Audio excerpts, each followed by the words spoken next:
So we use justice to do political baiting and political negotiations in this country. You know, whenever issues like this come up, Rufai Oseni of Arise TV always seems to say exactly what's on the minds of common Nigerians. And honestly, this time he didn't hold back at all. He called out President Tinubu government. People online are already calling him the only one bold enough to speak the truth, saying he's voicing what millions have been too scared to say. But what do you think? Okay, you see, you know what heralds Nigeria's judiciary as we speak today, and the political process as regards prosecution of people that have done political offenses in this country. The words of a famous politician, which anyway he has come back to say he was quoted out of context. Infamous. That once you join a certain political party, your sins are forgiven. So see, we can have judiciary conferences from here to Kutuwenji, as far as I'm concerned. The people know that there's no fairness and sincerity. All of a sudden, once EFCC threatens some people, the next thing, they join a certain political party, we don't hear EFCC again. Or they go and beg, we don't hear EFCC again. We've talked about the humanitarian minister, we've talked about the case in Rivers State, declaration of state of emergency, that the Supreme Court did not hear. But the same Supreme Court was so quick to hear a local government matter that involved some people just last year. End of last year. In about 1 or 2 months, they quickly heard that case. But how do you want the judiciary to perform properly when people are building houses for judges in this country and we are seeing it? Governors are giving largesse and cars to judges. Until we have a way to do it, that politicians don't have to hand these things over to judges, we can never have a fair judiciary. Ayo, is it not in this country we all lived in 2019 because of a wrangling as regards a Senate presidency race? The case of Goje, a nolle prosequi, was declared, and the governor was let go so that the race was going to favor some people in the Senate. There were articles written about that in this day as regards Goje and nolle prosequi. So we use justice to do political baiting and political negotiations in this country. And justice is only served. The people that truly go to jail in this country are those that don't know people at the top. Once you know people at the top, your sins are forgiven. We can go on a long litany of these issues, and we know nothing will happen. Is it not in this country that even the EFCC chief himself said concerning a governor, if we don't prosecute him, I will resign. We are waiting for the prosecution. The case is in courts. But you can see that activity is not activity in again. So we know these people. What kind of democracy are we practicing? It's not a joke. Should we now talk about the pardon that people have eviscerated and said is a class act in shambolic dispensation of reasoning? And afterwards, the Attorney General of the Federation, my dear Egbo, they tried to tell us what we don't know by saying that they're going to put it up for review. Nobody, the Attorney General has no right for any review of a pardon. That has gone. That is just set to placate Nigerians that are suffering. So what judiciary do we have? And all of us are guilty in all of this. That's why when Fela sang many years ago that that Archbishop na miliki, Pope na enjoyment, Imam na gbalado, even the religious bodies share in this, even the civil society share in this. Don't speak ill of the I'm sorry, Ayo. Is it not where we were sitting when civil society were defending a governor with corruption charges? Wasn't the media even part of it? Is it not under Fela that a judge confessed that he was pressured?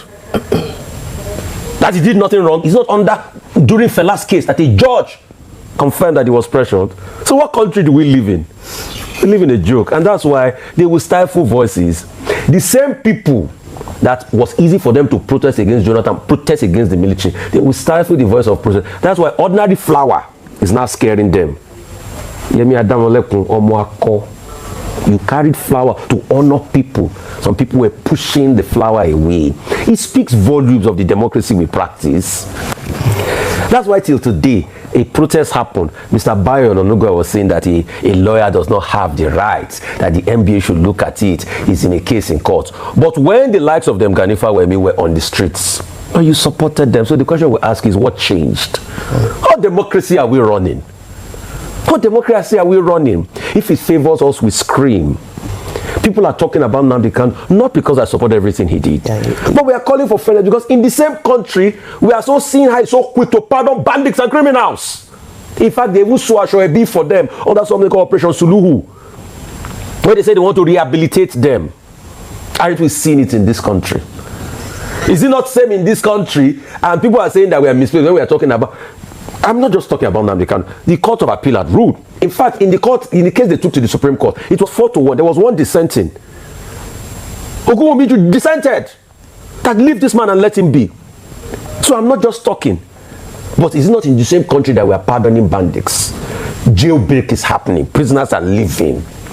Nothing is being done to them. Is it not in the same country people are taking photo ops with bandits? Are they not meeting communities? How do we like to deceive? You see, the reason why Nigeria has never moved forward is because we thrive on deceit. It's a country of deceit. Leaders will deceive us. The people will deceive each other. The little data boys will deceive themselves. When people are taking their future away from them, they are still tweeting in support of the people. So what society, what country can we build this way? It's hypocrisy. And that's why we continue to keep talking here. We say our own to them, like they listen, they don't listen. As regards to Mieko, I'm happy, congratulations. But Vimbai threw a very strong bomb. And let me, I will say it fully. As long as you are collecting money from France to do Mieko, hope you know you are losing your sovereignty. Because that's when people will now come and say, hey, America cannot talk to us this way. Our sovereignty is key. Our this is key. Like Vimbai said, she said it in Queen's English. Me, I will speak it like a Yoruba man that I am. I foresee a day, we should look forward to a day where Africa capitalism. I was going to say, but in grow Africa. That. That's what we should do. African capitalism. That is what Tony Lumelu is championing, and I do believe that we will come to a time where African CEOs, businessmen would actually be the solution or provide solution for infrastructural development in Africa, and that's why Tony Lumelu, his TOE, cannot stop on this is advocacy and campaign for that. I do say though, at the moment we do, it's a welcome development here in Lagos State. I cited earlier on that the governor had, as part of his Things Plus agenda, and in the area where it has failed, have also come out to talk about it, that recall that this is what you have said you're going to do for Lagosians in the second term. And so it's good to see this development. One of the legacies I would say of this administration would be in transportation infrastructure. He's talked about he's done rail, and now we're moving to transportation, and how amazing would it be for Lagosians if we can reduce traffic in this city, in this hub, by actually diversifying transportation in the state. A few things to note, and as has already been mentioned, I heard the French partner talk about a subsidized loan for Lagosians. Can we pay back? Can Lagos pay back? I don't think it's in doubt at all. But I think we'll pay back. Yeah, I think it's not in doubt at all that Lagos can pay back. They've shown over the years in terms of IGR, in terms of how vibrant and how accountable they are, that it is possible for them to pay back, especially if it is managed properly. Again, recall that this will not kick in until 2 years. It's in phases over the next 6 years, but the first 2 years we should see the first tranche completed, and then we'll continue to monitor and see how well it would be. A number of things have been talked about. Security for water transportation, infrastructure development, skills transfer, ensuring that some of these boats can be manufactured here in Lagos, creation of jobs for Lagosians. So I believe that this also should be a prototype, especially for coastal areas, in Nigeria, states that are on coastal borders. That it's important for them to also take a leaf from this and actually begin to look at how we can modernize our state. We cannot continue to talk about the center of excellence, the capital city of Nigeria, the commercial city of Nigeria, and not talk about infrastructural development. So on this one, definitely a pass mark for the Lagos State government and the implementing agency LASWA, who are doing this. Absolutely. Now let me move on to the stories from yesterday in terms of the protests in Abuja, in Lagos. Beggar Maxwell Okpara was there, and he made some very salient points when spoken to. Number one was that the police have said that there was a court order stopping the protest, but what they said, or the protesters have said, that they did not see any court order. Number one. Number two is that the restrictions as to where they could protest was limited to the National Assembly and Asuvila, and so the areas that was in contention where they gathered had nothing to do with the court order. And then it would be important for us to actually see the court order that was gotten from the police and from the court. Also, I think it's important to talk about the selective obedience of court orders, because it's the same court order that we have championed about how Nnamdi Kanu, by a number of times, court orders, even up to the tune of awarding him 1 billion naira in damages to against the Nigerian federal government, hasn't been obeyed. So why is it selective justice, selective choice of when to obey court order or when not to obey court order that is a plague of the Nigerian system? And so that's another issue he brought up, but that was very important. Something else that we must also highlight is the protocol for security agencies to manage protests and protesters in Nigeria. We've talked about what happened yesterday, where tear gas was used on protesters as early as 7 a.m.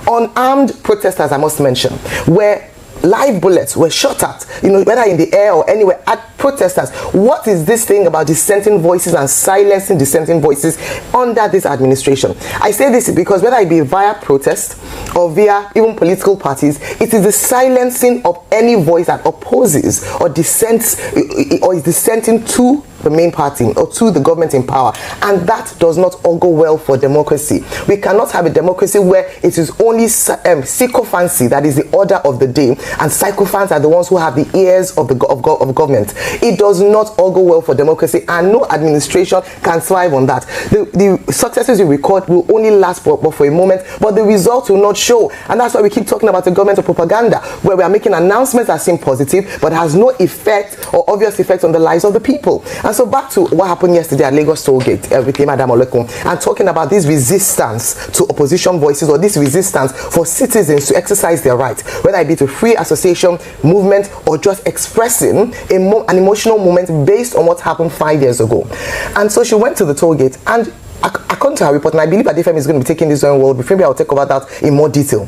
There she was accosted by a man of war. Because they were not armed, she was able to resist and talk back. But she said that at this point, 5 armed policemen then approached them, was not captured on camera, approached them and were asking them to leave the place. What crime or offense did they commit by going to put wreaths or flowers as a memorial at the Lagos toll gate? They were not obstructing traffic, they were not littering the streets, they were just going to place flowers on the toll gate. Why this excessive show of force under this administration? This cannot be the legacy of a man who touts himself as a Democrat. It cannot be. And going back to judicial reform, when we talk about protection of political actors, we bring up the case of Yahaya Bello, we bring up the case of a former APC chairman whose case has not yet been fully solved despite video evidence to the contrary. I mean, a number of people heard about this story. So there are very low-hanging fruits if President Tinubu wants to demonstrate to Nigerians that he respects the judiciary. And finally, one thing that was not said was judicial reform. If we want a truly independent judiciary, then money cannot come from the executive. They cannot have that much influence. He talks about better welfare for the judiciary, but as he mentioned, Rufai, in some cases, these houses and welfare that's done for the judiciary is part of making them, softer to the needs of the executive. And in some way, it's actually influencing the judiciary in a way that they would not be independent in discharging their duties. I say lots of things to talk about, but we are not yet there. Corruption, Nigeria can be corrupt-free, absolutely, but there must be the political will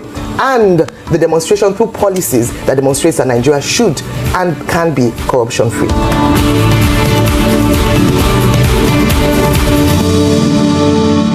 Did Rufai Oseni speak the truth, or did he go too far this time? Watch this video. I will be right back. Drop your thoughts in the comments. And don't forget to like, share, and subscribe for more real talk like this. Handedness of our police forces. And the irony is that this marks 5 years of another mega protest that had challenged the heavy-handedness of the armed forces, of the police forces. Yet here we are. Now we understand that in a protest, the police has limits that they're supposed to follow, just the same way that protesters have limits that they're supposed to follow. Now we saw protesters encroaching in the area that had been ruled by the court to have been off limits with regards to the protest. Was the best way to reinforce the fact that those areas were off limits, was the best way to fire bullets and to spray tear gas in the nation's capital? We ask ourselves, the rules of engagement, what governs them? When you're dealing with protesters who are unarmed, we watched it, they were unarmed.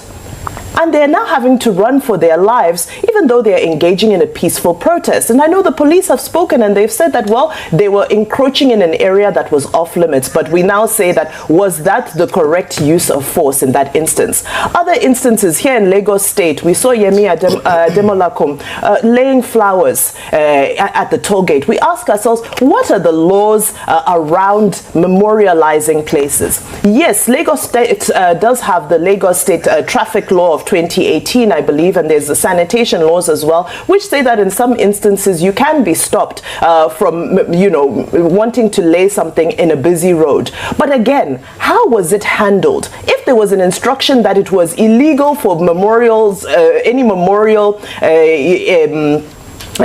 flowers to be laid at that location on that day, why could it not have been handled in a more civil way? These are the issues, in my opinion. These are the issues.